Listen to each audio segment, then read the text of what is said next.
Welcome to Harvest 2020.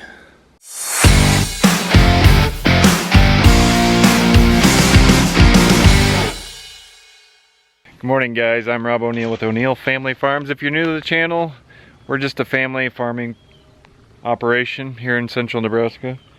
And I have my shirt inside out.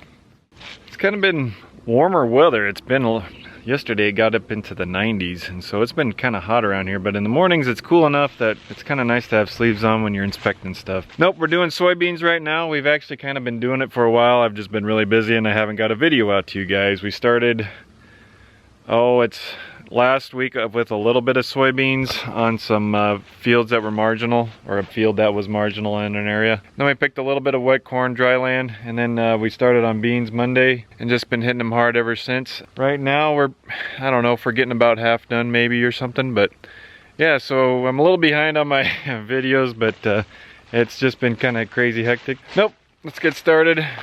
I'm running this machine. I've been asked, did we get an am I driving a different machine? Yes, I am. It's an S770 this year.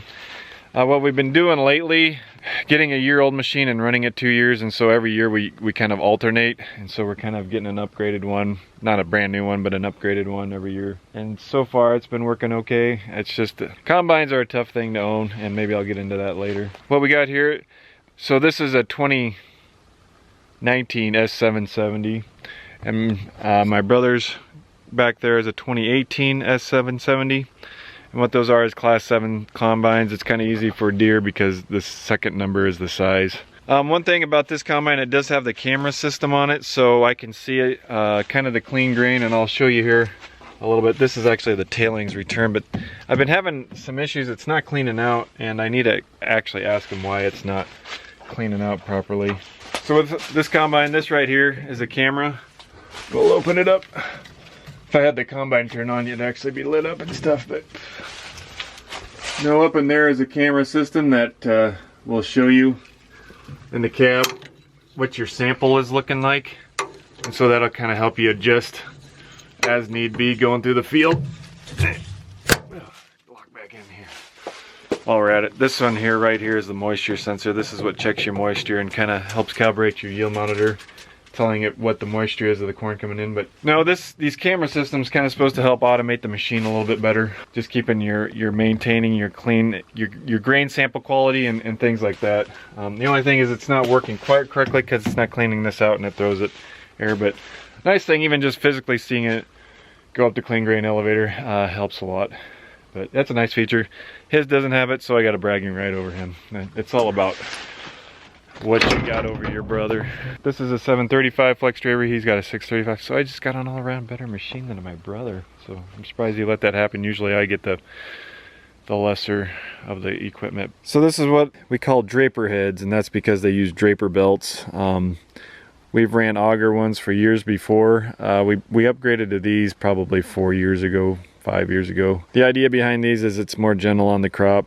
It just brings it in a little, and it's more consistent. Augers would tend to kind of slug a little bit more, but they still do the job, and it's just a little tougher to get them set right. But once you get them set right, those work great too, especially in the bean conditions we have now. With this hot weather, all these beans kind of just dried down all of a sudden at the same time, and so we're actually picking kind of pretty dry moisture sample beans. Like, we've picked some 8s being the lowest to 11 is kind of the range we've been picking a lot of our beans in, which I like to be in the 13 to maybe even a little bit above 13 to 14. I think that's where you get your maximum yield. Even though you get docked a little bit, it just seems like you just get more beans out of it. But it is what it is. You just got to get them out. Beans will do that. They'll dry down, especially with hot weather. So, we're able to go 4.5 mile an hour on some of these. Unless if you get into the green stems, then it kind of pulls the combine down. But that's kind of how it is. But we'll get rolling here. It's morning. You get a little dew on, and it kind of makes it tough. And so you kind of wait. Plus the carts are full. We fill them overnight, and then we'll dump them in the morning. And so the trucks will be getting back from the elevator here soon. We'll get them unloaded, and they'll send them on the way. But now I've been getting asked the question. That one's a 310 8R, and this one's a 280 8R. Looks like Brother Tom's showing up.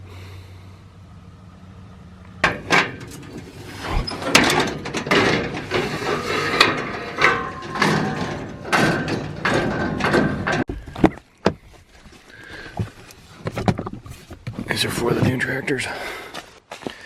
Supposed to add this to them if they ever need oil for the first 250 hours.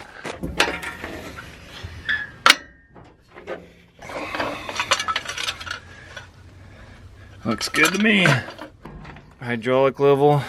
Unnecessary exhaust filter stuff. It's where we fill up with fuel. Unnecessary DEF.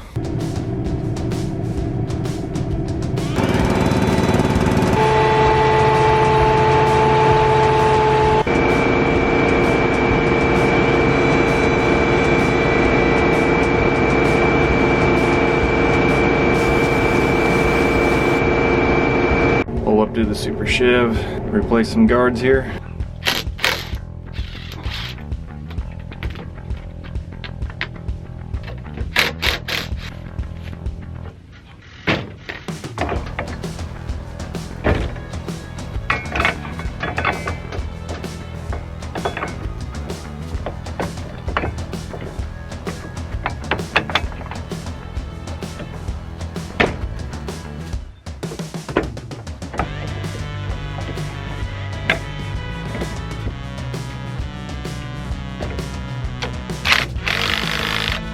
So for those of you new to farming or interested in farming, kind of what this is, these are sickle sections. These are what cut. These are long shorts. The theory behind these is in no-till conditions where you got corn stalk standing and some more residue still left in the field.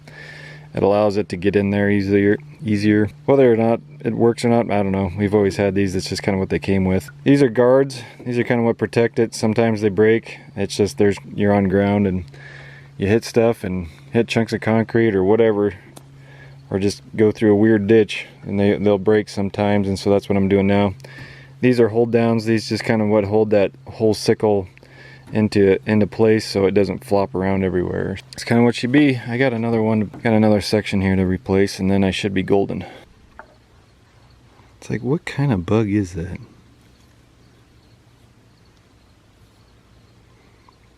Looks like a turtle. So the first truck's back and he's getting her dumped on, so shortly we'll be getting started here. Truck number 2.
Sit here. Cell phones. Hop on. Welcome to Ethel. That's the name of. I'll clean up my trash here. So this is kind of what the in-cut side of the S-Series 770 combine looks like.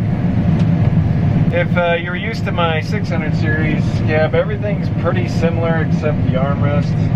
That's where everything kind of starts to change. They updated the processor to the 4600 screen, where the old one was the Gen 3 screen. Also, this one's kind of the brains, where last year that one was the brains of my combine. This one's just a extended display. Just let me read more information on what's going on. Armrest, joystick, whatever you want to call it. So here's my functions. So this can raise and lower my header reel. This is my manual up and down for my bean head. These are preset functions for the header itself. I can set them. What this will do, I use this one to lift it up at the end, and these two are different settings when I'm going through the field. So say I want to have one with a little more hydroflex pressure or less pressure, which is how these heads run, is they use hydraulic pressure in order for their flexing ability. You can set those differently. So I lifted it up at the end, and we're gonna do a little turn. I'm gonna hit my auto track button to kind of start lining myself up. Hit number 3. I was going too fast. Rookie mistake. Redo. Okay, I'm gonna hit 3. Now it's going down. And now we cut beans. What's nice about these 4600s is you can set about anything you want. You can design your layout, whatever you want to do. And so kind of on my main harvesting screen is, actually I want to go to, I kind of like to have my closer yield map up here. Then you kind of got your yields. This is how my spreader's running, which is spreading the chaff in the back. Field name, you kind of want to set that up right. That's what tells me how I'm yielding in the field setup. These are my combine settings right now. Auto track, this is how full my grain tank is. When I swing my auger out, that actually shows that your auger's out. And I do have variety locator, but for some reason I couldn't get this field to pull up. And so what that does is allow me to see which varieties I'm in right now of crop. So like say these are soybeans, these are channel. I'm actually crossing over, these are channel going into Pioneer. That's really nice because it allows you to compare visually to see what's going on and remembers, you know, it just helps you to visually see that. This is kind of where I got my live camera going that I was showing you earlier. That's what it's doing. It's taking a snapshot like every 2 seconds or something, 1 second. And you can see my tailings one it's just clustered up, so it isn't working correctly. But that's the grain coming through. When I come in down here, I can scroll over.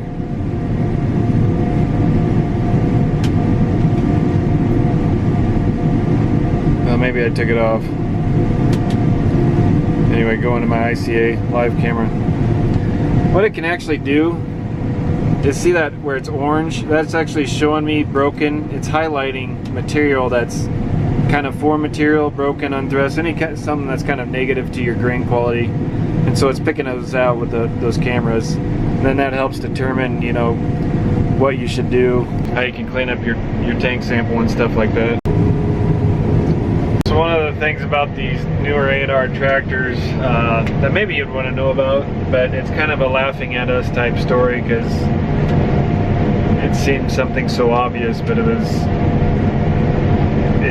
we weren't thinking of it. But we thought we had problems with the fuel gauges, and what was happening is you'd go to fill it and it wouldn't take any fuel, and so it just click, and then you'd sit there and click, and then you'd look in it. My brother said you'd look in it and you would see fuel kind of gurgling around in it. It looked like you could see it.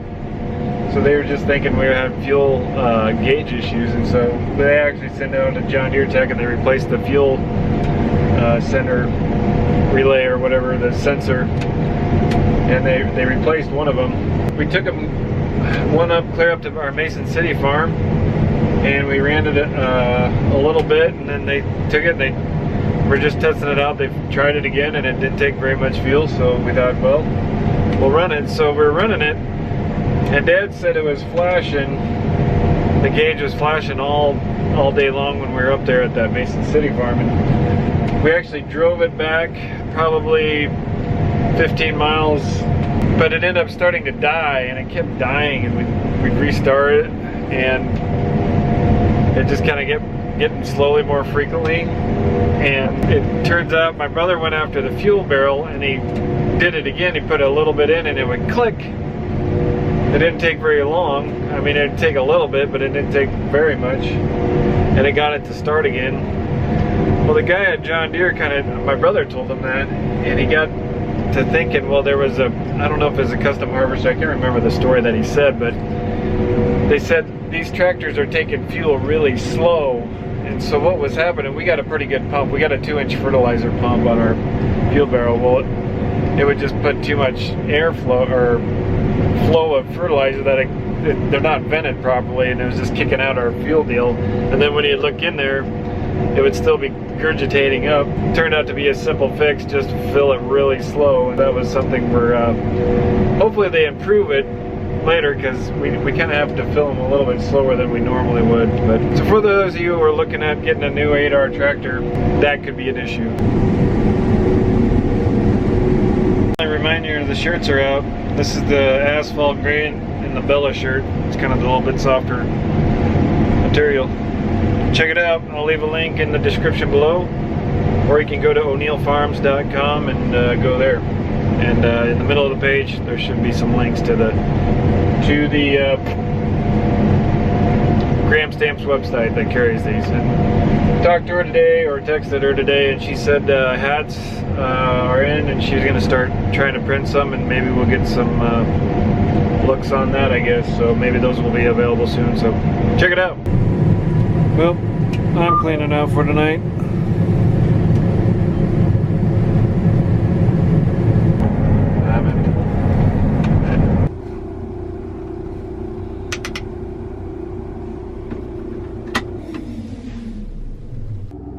Like the greatest light they invented for these pickups.